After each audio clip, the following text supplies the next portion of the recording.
Hello, everyone. This morning, our devotion is Psalm number 9. Number 9 and number 10 were actually probably intended to be one psalm. The reason we know this is that together they form what's called an acrostic. An acrostic is that every second line begins with the next letter in the Hebrew alphabet. So the very first line of this song starts off with the letter A, Aleph. And the second, two lines later, it's Bet, and then the third line is Gimel, and it goes on through the entire Hebrew alphabet through Psalm 9 and 10. We're only going to look at 9 today. If you've got time to read 10, go ahead. It just kind of gives more illustrations of the same concepts that we see pop up in number 9. So if you got time, go ahead and do it. But what I want to spend some time with is pointing out the three themes that become apparent in Psalm 9. And it starts off at the very beginning. David is given credit for writing this psalm. And he starts off right away by saying, we must celebrate God. We cannot hope to look to a future that's uncertain unless we take the time to look backwards and see how God has always fulfilled his promises to us. Psalm 9 begins like this at verse 1. I will praise you, Lord, with all my heart. I will tell of all the marvelous things you have done. I will be filled with joy because of you. I will sing praises to your name, O Most High. David is reminding us that the most important thing we can do is meditate on the amazing things that God has done.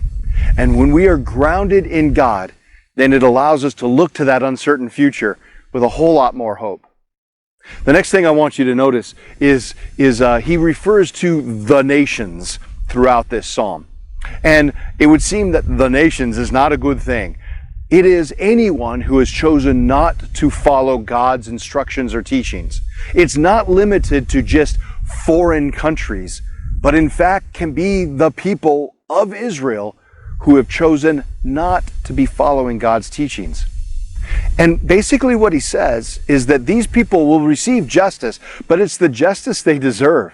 Because in truth, when we humans come up with our own schemes and plans, they will ultimately backfire, and we will be left living with the consequences of those poorly thought out schemes and plans. Listen to this at verse 15. The nations have fallen into the pit they dug for others. Their own feet have been caught in the trap they set. The Lord is known for his justice. The wicked are trapped by their own deeds. David's point is that God is a just God, a God that will allow justice to work itself out. And those who are not following God's perfect plan, well, guess what? Their plan is not going to work. And it might seem to be working for them for a while, but in the end, it backfires, and they find themselves separated from God. And that brings me to the last thought I want to point out to you as you read this psalm today. Verse 18 goes like this. But the needy will not be ignored forever. The hopes of the poor will not always be crushed.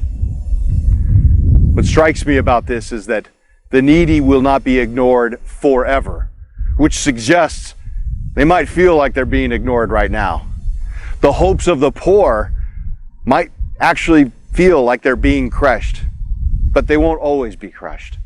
God will always be there at the end of the day, but there may be times along the way that it feels like things aren't going right, and we need to trust in God.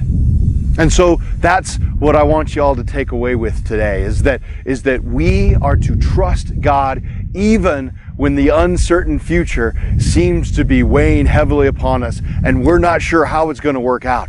We got to trust that God has got this. We need to know that those who come up with mortal plans that don't include God, no matter how good those plans sound and no matter how well they seem to be working out in the moment, they will ultimately backfire and leave those people lost.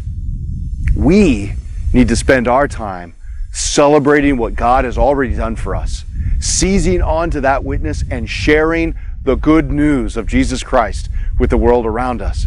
And as we do, we will have hope for the future and we will see when God shows up and brings that future to life.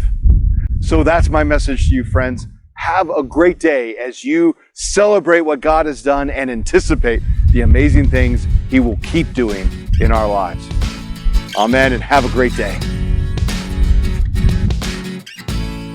If these devotional videos are helpful to you, subscribe to our channel and click the notification button so you know when we post a new video.